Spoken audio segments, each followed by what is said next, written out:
I went to maintain my Greywater tank today, and this is the screen. Now this is expected, but what is not okay is that my screen itself is starting to deteriorate. You can see right there, it's getting some pretty gnarly holes in it, which defeats the purpose. So I have to replace this. And that's not unexpected. Periodically, you're going to have to do that because this fine mesh screen will corrode over time.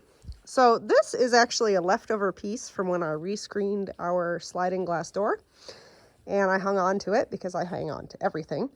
And now I'm going to cut a square out of this that pretty much matches the dimensions of the old one, which I will bag up and put in the garbage.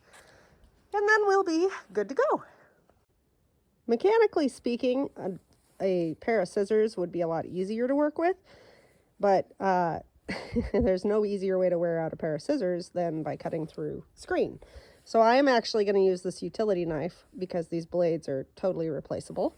I'm not going to be able to do this while filming because I'm too lazy to set up the phone, honestly, but basically I'm just going to follow this cut down, and it's better to go big than to go small, because really what you're doing is making a bag to hold all the junk. And then I maintain this system about once a week, so I should be in business. And there we go. New screen is on.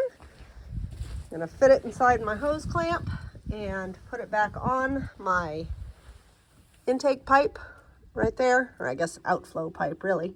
And you can see this is starting to get really yucky. So in a video coming up soon, I'm going to clean my pipes out with a solution of vinegar and baking soda. Stay tuned. And there we go. So not perfect, but you can see there's like a bag on the end there. And then this will just slip right over that pipe. And you want to make sure that the edges of your screen are all outside that hose clamp ring. Ta-da!